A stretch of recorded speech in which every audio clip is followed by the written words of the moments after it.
goes da da da da da da da, not da da da da da da da da da da ba ba ba. Is it clear? Yeah. One more time, 1 3 1 1 3, please. This is a little tricky because opera seria wasn't called that at the time. It's in retrospect, we define opera from that period as that to sort of separate it from the opera buffa, where it was more about sort of ordinary peasants who had knockabout fun and everyday life and situations that were slightly more farcical and humour. Whereas the opera seria at the end or the beginning of the 1700s, the Italians were very keen to get back to a purer form of theatre. And they didn't want all this French ballet and grand spectacle. That was not interesting to them. They wanted the essential truths. And they went back to sort of the figures of heroes from history and mythology to relate it to that. It was standard to have like an orchestral overture. And then you would have arias which were composed of ABA form. So you have one idea set out, a separate one in the B section, then they'd return to the original idea and ornament it, embellish it, and imbue it with more emotion.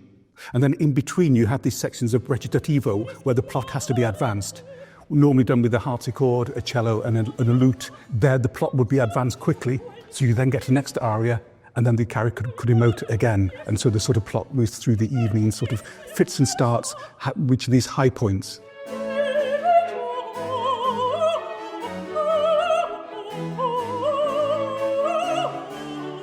At the time, it was sung by a castrato, and these days that's not to be found.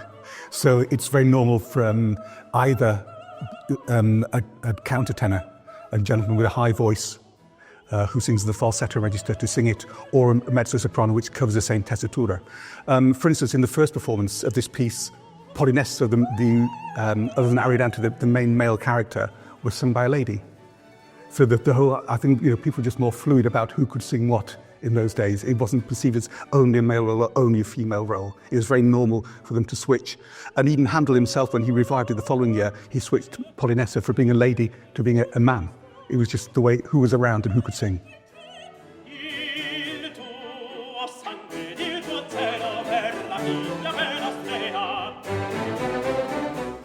The first thing that I remember was we all got to know each other like that, which was COVID time. I never saw their faces, they never saw my face. And so it's very strange to relate to a group of people and having this. But they were so open and so really interested to work in this style, because I think it was not so common for them to have this kind of repertoire to play. And I was just really impressed with how they really sort of moved towards it and wanted to find a new language and a new sound for them. And it was a really enjoyable experience.